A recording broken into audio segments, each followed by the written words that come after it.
광야에서 고통 가운데 생활하던 하나님의 백성들에게는 가나안 복지의 꿈이 늘 있었습니다. 약속의 땅 가나안에 들어가서 하나님이 적과 꿀이 흐른다고 했다. 하나님이 함께 하신다고 했다. 하나님이 주실 축복을 받아 누리는 꿈을 생각만 해도 가슴이 막 흔들리는 겁니다. 그 꿈이 이래하기 때문에 그 광야의 아픔을 넉넉히 이길 수 있었습니다. 여러분, 애굽에서 가나안까지는 직선 거리로 가면 14일이면 갈 수 있는 거리입니다. 그런데 이스라엘 백성들은 출애굽 후 가나안 남방인 가데스바네아에서 정탐꾼 12명을 가나안에 보내서 정탐하고 돌아오라. 그랬더니 10명의 정탐꾼들이 부정적인 보고를 합니다. 그들에 비하면 우리는 메뚜기야, 어려워. 여러분, 이 백성들은 또다시 모세를 원망하고 애굽으로 돌아가자고 소리 지르고 원망하고 불평을 합니다. 이 모습을 보신 하나님은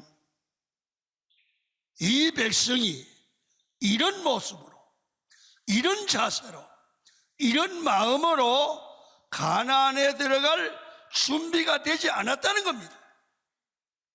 그래서 광야를 40년 동안 광야 생활을 더하게 합니다. 여러분, 몸은 애굽에서 나왔는데 마음과 생각과 태도는 애굽에 그냥 있는 거야. 노예 근성이 있는 거예요. 이런 노예 근성을 가지고 애굽의 사고를 가지고 너는 가나안 복지에 못 들어간다. 여러분, 우리 몸도 교회 나와 신앙생활 하지만 상당히 많은 분들이 아직도 세상이 좋습니다. 마음은 세상에 있습니다. 마음은 세상 사람과 다름이 않습니다. 그래서 보면 교회 나오는 목적이 달라요. 하나님의 사람이 되는 것보다는 무엇을 얻는 것에 관심이 더 많은 분들이 있는데 이거는 잘못된 생각입니다. 여러분, 섬길 목적이 아닌 남에게 섬김을 받고 드릴 목적이 아닌 여러분 얻을 목적으로 교회를 다니면 신앙생활이 초보입니다. 여러분, 하나님은 가나안의 축복을 얻으려면 그렇게 살면 안 된다는 거지. 하나님이 약속한 땅에 들어가고 하나님의 축복을 받아 크게 쓰임을 받고 그 복을 누리려고 하면 이스라엘 백성 너희들 가나안의 복을 얻을 만한 믿음을 준비하라. 여러분, 사람들이 그런 얘기를 합니다. 우리 이 땅에 코로나가 2년 동안 온 세계를 휩쓴 것은 하나님이 이 땅을 향한 메시지가 있다. 너무 타락했다. 여러분, 많은 변화를 하나님이 요구하지 않습니까?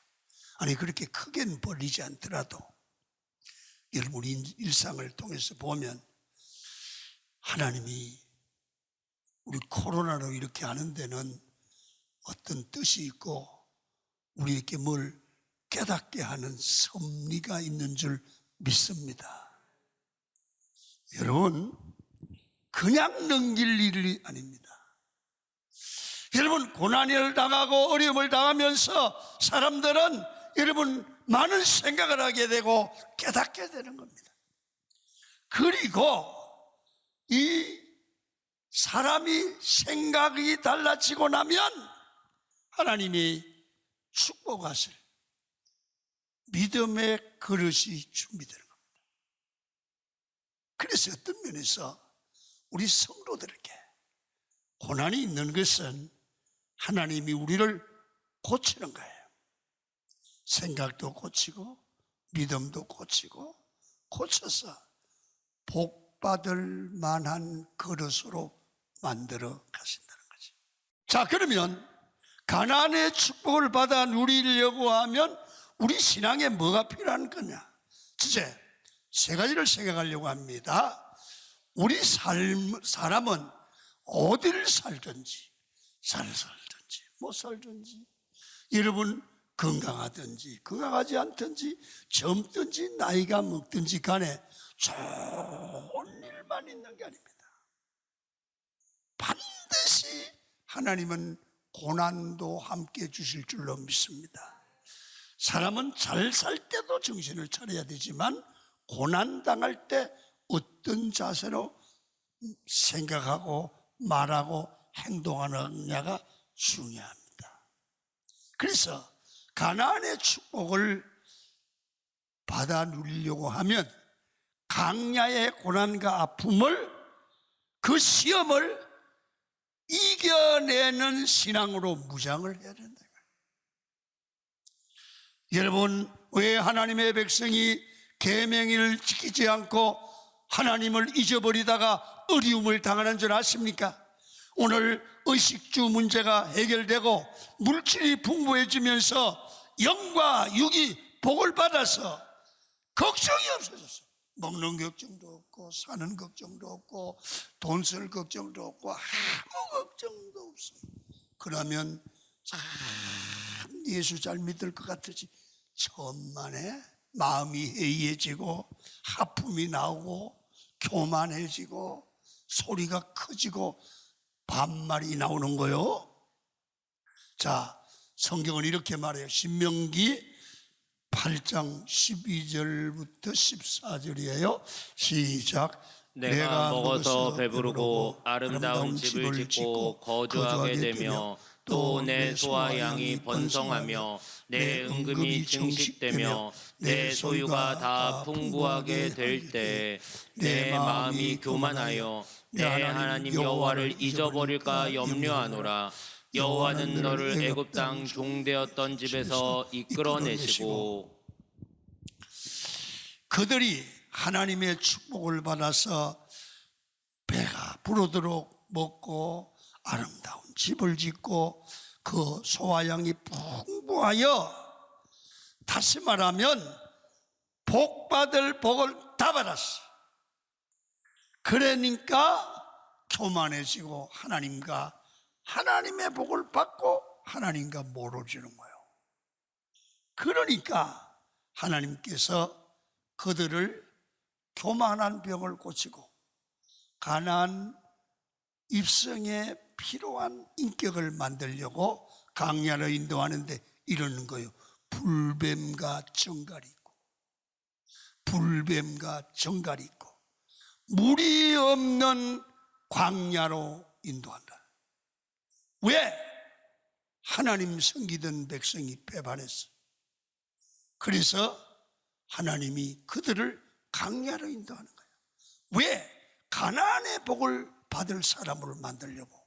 그래서 불뱀이 있고 전갈이 있고 물이 없는 광야로 인도하니 얼마나 고통스럽겠어요. 그 목적이 있다.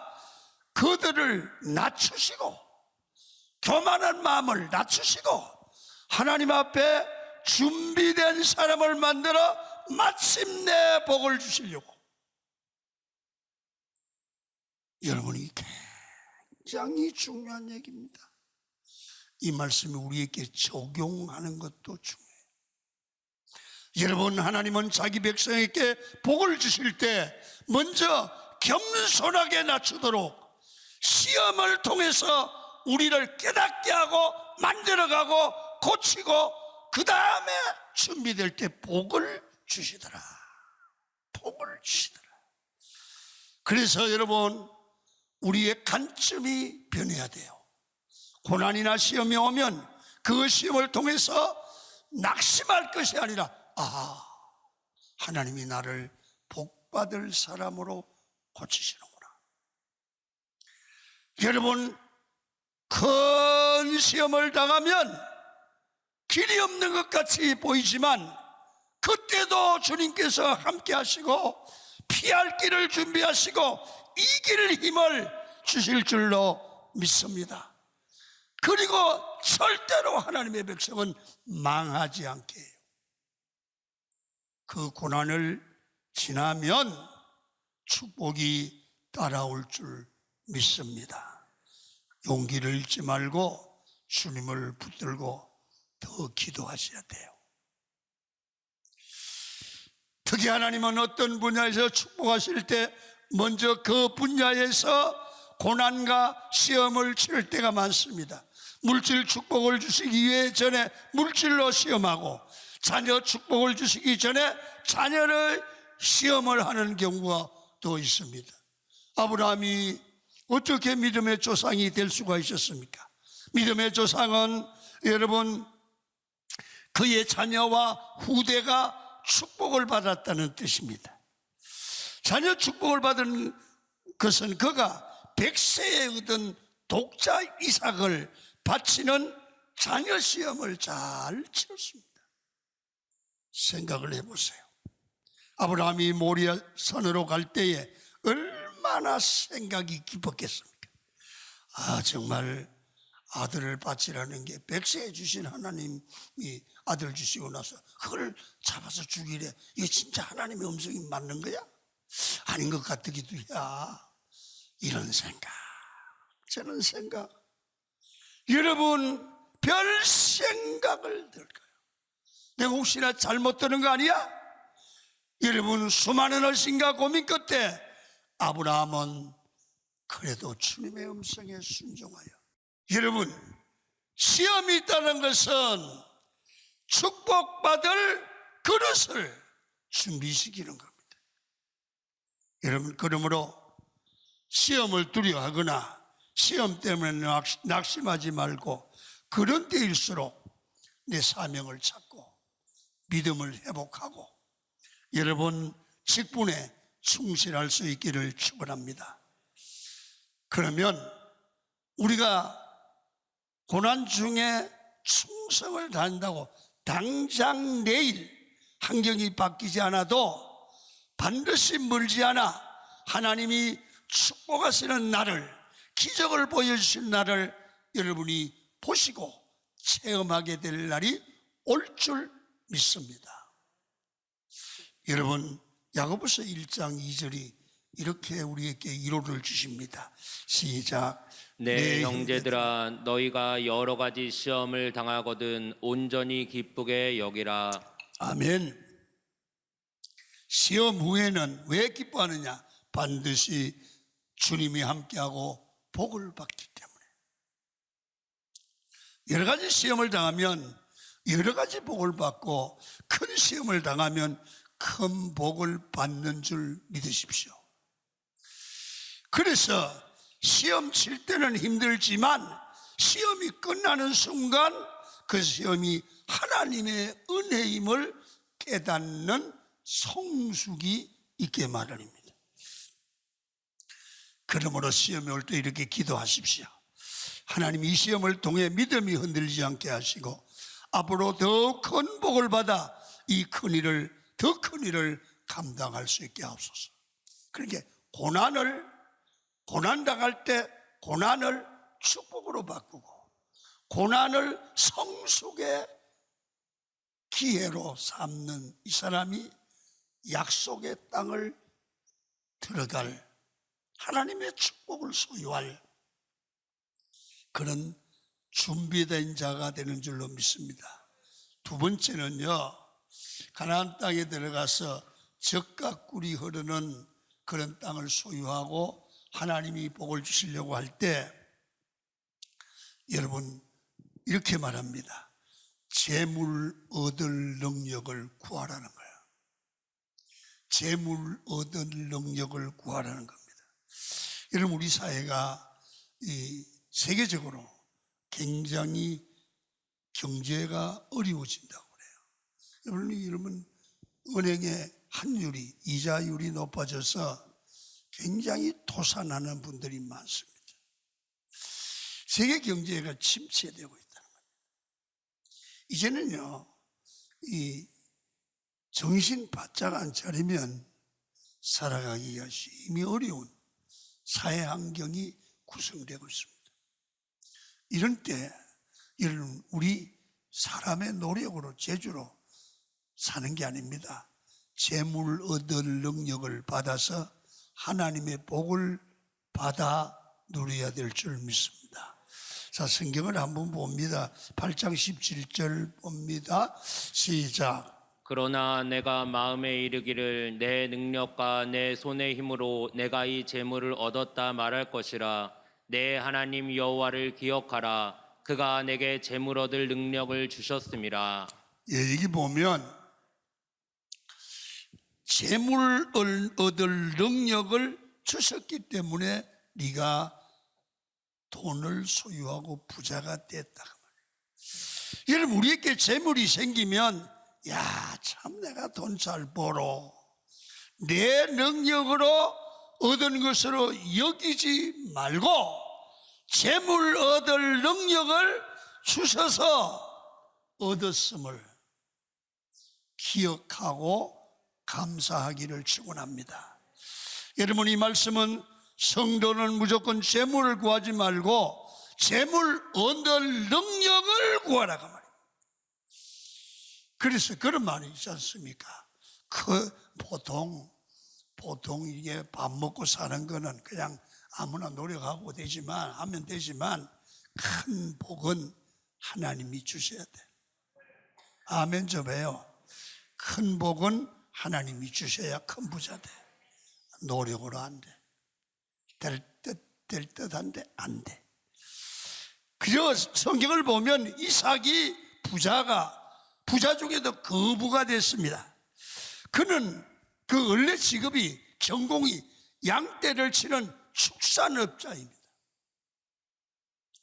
근데 이삭은 축산업으로 거부가 된 게 아니에요.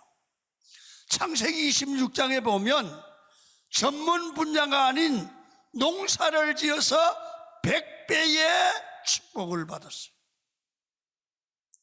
여러분, 하나님 안에서는 직업과 생업이 바뀌고 직장에 해고되어도 그것이 오히려 100배의 축복을 받는 기회가 될 수 있다는 사실을 믿으시길 축원합니다.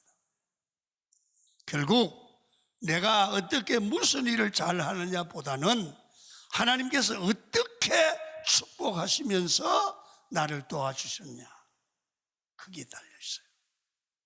믿습니까?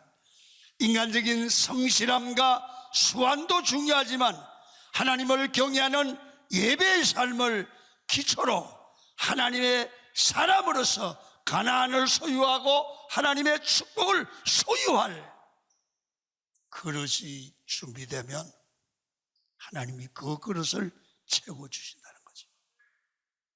아멘. 여러분, 인생을 살아보십시오. 여러분, 먹고 사는 그런 작은 일들, 이거는 웬만하면 살아요. 그러나 그분은 하나님이 복을 주셔야 되는 거예요. 자, 또 중요한 거, 거부도 하나님이 세우지만 거부의 몰락도 하나님의 뜻이에요. 사람이 부자 되는 것도 하나님이 해주지만 망하는 것도 하나님이 손을 대면 하루아침 망해요. 그러니까 잘난 게 아니고 똑똑한 게 아니고 하나님 손 안에 있어야 되고 하나님이 붙들어 주셔야 되고 하나님이 복을 주셔야 될 줄 믿으시면 아멘 하시기를 바랍니다.